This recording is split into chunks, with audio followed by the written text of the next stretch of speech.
it's me, Drew, aka the Green Arrow. And today is the day that I go and see Suicide Squad.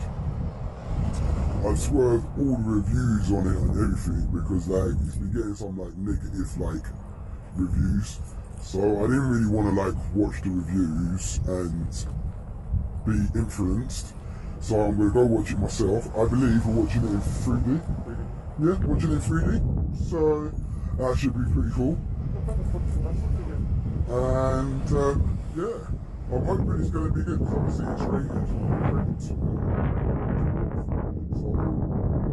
I ain't really got high hopes for it, but I'm hoping it's going to be good. Like all the bits I've seen of it, like the clips I've seen have been good and everything, but I'm hoping it's not that they fed you the best parts in the trailer, and then when you go and see the film, like it's going to be really brass cat.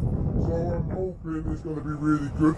But guys, I'm going to go and see it now, and then yeah, what I'll do is I'll tell you what I think.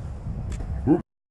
So in the movie now, yeah, ain't started yet, but I got my 3D glasses, which you're most probably not going to be able to see. Can you shine on my face?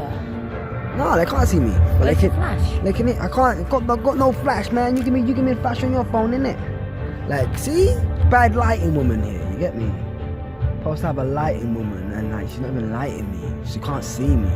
Can't see my silly glass. Like, there you go. See, there you go, guys. Now you can see me. Yeah. After she lights up. But look at my glasses. See, my funny glasses for my 3D film. Gonna hit Suicide Squad. At the moment, it's some trailers for some next film which just finished. No one else seems to be in here at the moment, so it might just be us in here. If it is, that's a bonus because then at least then I can get to like do my thing and actually watch it properly and like do a little bit of talking at the same time, which would be pretty cool. So yeah, but as always guys, I'm back. What's happening guys? See us. So it is actually the next day. I watched Suicide Squad yesterday and it took me a day to actually figure out what is actually like going on kind of thing. Because it left me with so many different unanswered questions. We had the Joker, we had Harley Quinn, we had Deadshot, we had Killer Croc, we had Captain Boomerang, we had El Diablo, we had Enchantress, we had Rick Flag, we had Killer Croc. I don't quite know. Well, let me start off by saying that I think that Will Smith and Margot Robbie done a really good job as Deadshot and Harley Quinn. You know, the chemistry between them two on screen was really, really, really good. You could see it shine through. You had the ability of Deadshot, which was obviously amazing. His technical skill, everything in it, like the words he came out with, the way he was bartering and bargaining with people just before killing somebody, you know, every little scene when he was in his cell, I think everything was mapped out and it was done really well. I really did enjoy Will Smith as Deadshot. And then you had Harley Quinn, crazy, you know, she's amazing. There was parts of it that I didn't quite like, and then there's parts I did like, but overall on the Harley Quinn factor, I think that, you know, she did pretty well to be Harley Quinn. You know, she pulled in a lot of humour, I suppose. That Harley Quinn's got a lot of cheekiness. You know, the words she was used, you know, she kept on calling people pussies and all that kind of stuff, you know. And basically saying, look, I'm better than you, and, you know, you're going to have to get used to it kind of thing. But as we all know, Harley Quinn is a little bit of a devious soul. But she was really good. I did enjoy watching her in the film. You know, Diablo, he was also another good character, you know. He done really well. I wasn't really expecting much from his character, to be fair, but I got quite a bit, so I'm pretty impressed with him. Slipknot, well, if anyone's ever seen the animation series of Task Force X, you know that they always use a patsy to basically test if, what's the word, Amanda Waller is telling the truth or not, and let's see if our head gets blown off. And what happens? His head gets blown off. it was pretty class actually, the way they did it. He would jump from building to building, and then it was just about as he was going to get away. Rick Flag activates his little thing on it, and that guy's head goes. You don't see his head, but his head blows off, so you get basically a decapitated body swinging on a rope. Pretty cool. Killer Croc, amazing. Like, I think in fairness to Killer Croc, he could have been maybe just a little bit bigger. He was toned as a normal person, which, to be fair, he's not really a normal person. He's a crocodile, and if you've seen any of the anime, then you know that Killer Croc is actually a pretty big guy. And in the Suicide Squad, he was really, really, really, really small. He was just like a normal built black guy, really, which was a little bit disappointing. You know, obviously I wanted him to be just a little bit bigger.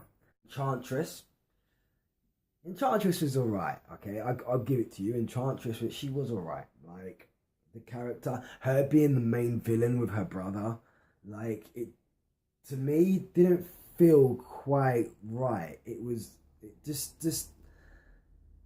didn't feel right, you know? You had her, and she obviously collects her brother's soul, whatever, from the thing it was encased in, which was a bit like a totem when you take off the head, and then it sucks into you. And yeah, he took over, possessed some guy in a train station, and from there he basically grew and grew and grew, and him and Enchantress were the main threats of the Suicide Squad. But originally, to start off with, Enchantress was under the control of Amanda Waller. You know, Amanda Waller searched the cave where Enchantress was found, or first born, kind of thing, to find her heart. Now, it was said whoever had Enchantress's heart controlled Enchantress. And for the meanwhile of the movie, that was actually true, you know. Until you're watching it and things just, you know, there's a scene where Rick Flag and Enchantress, well, the host, the Doctor, is in this hotel room, and basically, it's when she speaks the words Enchantress floods over her body, and she comes, and you could see it. It was pretty cool. When you first saw Enchantress take over her body, it was really good. I enjoyed that. You saw Enchantress, the whole body flipped around and everything else, and there she was, do you understand? And it was really, really good. But then obviously you know that later on in the film, like I said, she was in a hotel room with Rick Flag, and that's where they set the whole thing up. You know, she disappears, she goes to get her brother, comes back, and she's all normal again. And it's when they go on the covert mission that she's basically supposed to put this bomb up top to destroy her brother, but they don't actually know it's her brother, to destroy him. And she basically turns trick and she disappears. She goes up top, and you know, she asks her brother to save her. He then heals her heart for the meanwhile until she gets her heart back from Amanda Waller, and she basically becomes the threat. So, like, I don't reckon that was a viable villain for the Suicide Squad. Batman, okay? Batman was in the film. He was briefly in the film for me, about 5 minutes. He was the one what caught Deadshot. He was the one what caught Harley Quinn when he was chasing after Harley Quinn and the Joker. I'll get to the Joker in just a minute. But when you see him at first, you see him take on Deadshot, and if it weren't for Deadshot's daughter, then, you know, the Bat could have seen a different outcome. But because his daughter was there, and obviously she didn't want to see anything wrong, any wrongdoing happening to her dad, or, you know, she didn't want her dad being injured, or she didn't even want Batman, to be fair, being injured. You know, she obviously respects Batman for being the good Samaritan guy that he is, and, you know, he goes out there and he does all his peace and justice, and he saves the world. So obviously she didn't want her dad to be mixed up in that kind of stuff where he ends up in killing the Batman, or tries to kill the Batman, and everything goes wrong for him, and he ends up in dying himself. So, you know, we got to see the Batman take on Deadshot, but not really. But he ends up arresting him and taking him to some kind of black hole or something or other like that. And then obviously you get to see him chasing Harley Quinn and the Joker. Now, Harley Quinn and the Joker, you get to see the Batman jump from his vehicle. You don't see him jump, but he lands on the car. So there was a bit of cutscenes that needed to be like tweaked upon and like worked out, because it just went from him being in the car to him being on the Joker's car and Harley Quinn then shooting the top of it. It all going crazy, and then suddenly the car plummets into the river. Next thing you know, the Batman flies into the river. There's no Joker, but there is Harley Quinn. She's unconscious at the bottom in the car. Then she then comes around, Batman punches her, arrests her, takes her to Black Hole. Not a problem. My reserve feeling on the Joker is, I don't know where I stand with Jay Leno's Joker, because first off, like, to me, I remember the Jack Nicholson Joker, and you know, the Joker from Adam West version of Batman on the TV show, and to have him play the Joker was a little bit funny, because you had silver teeth, really badly designed tattoos, and like, I just weren't feeling him as the Joker. You know, I came out and I was thinking to myself, what the hell has gone on? Now, by all accounts, they've actually cut a whole heap of Joker scenes from the actual film. So could that be why I weren't digging the Joker, because there weren't enough Joker in the film? Or is it I really don't like the Joker because he's not a traditional Joker? But I don't know. Like, I'm really stuck on the borderlines of loving and hating him at the same time. And that's surely because he's not the Joker that originally is dictated in any of the Batman films. So in any of the Batman films, you'll never see his kind of Joker in it, because the Joker isn't like that. Quinn and the Joker, like I said, Margot Robbie, she was amazing. I loved her as Harley Quinn. You know, I like Harley Quinn anyway. She's amazing, and you know, this is the best version of Harley Quinn, you know, and this is the best version of the Joker. You know, so you got Harley Quinn and the Joker, and the original animation version, you know, was really, really good. You got to see a little bit of the therapist Joker relationship during the film. Not much. Like I said, quite a lot of it was actually cut. So you didn't actually see a lot of Harley Quinn and the Joker. You got to see them in the therapy room together, where he asked her to get him a machine gun, which Harley Quinn does. Then you see him and Harley Quinn. I think it was a couple of his boys must have got her or something and put her to the table, and he basically says, yeah, I'm going to make you feel some pain. And he has these two electrical prod things which he's going to basically bang into the side of her head and make her cry.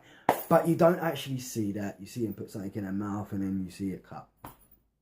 The music to the film as well, it wasn't great. The music along with the scenes didn't actually flow together nicely. To my liking, I didn't actually like the way that it went together, because it wouldn't make sense, the music in half of it, like especially in the fight scene. If you go and see Suicide Squad and you watch the fight scene where after she comes out of the elevator and bang, bang, bang, bang, fighting, the music to that didn't actually go.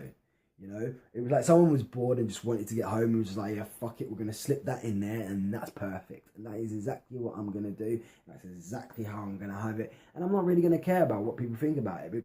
And it's just like, wait a minute, you take that little bit more time just to do it, and then it would have made it sound a lot better, and it would have gone along with the actual action on screen a lot better. So I just didn't dig that. I think someone was being lazy. And don't get me wrong, I love DC. Yeah, DC. I'm a DC fanboy. I love DC. I like Marvel. You know, Marvel's not my top, but DC is, and this is why I'm a bit disappointed in Suicide Squad, because a lot like Batman versus Superman, which was great, it's left me feeling that it could have been a lot better. A hell of a lot better. A lot better. Everything about it just a lot better. Yeah, like the be end and end all of everything. It was impressed me at all.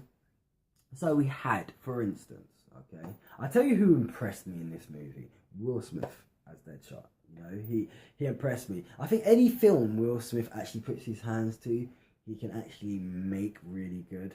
Like he really does take on that part, and he embodies that person who he's trying to portray. So in this case, it was Deadshot.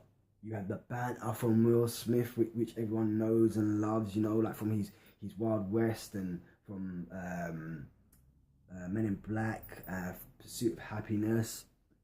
You know, I could go on. He draws his character from basically everything, and he pulls it into one. So you still got the comedic aspect of him, whilst him being really serious and him getting the job done. So he's got that overall factor that you can really get into and enjoy and love and, you know, cherish, and think to yourself, you know what, he made a really good Deadshot. Because to me, I believe he made a really good Deadshot. So if they are going to bring Deadshot again back in the DC cinematic universe, man, hi Will Smith, man. He done a really good job as Deadshot.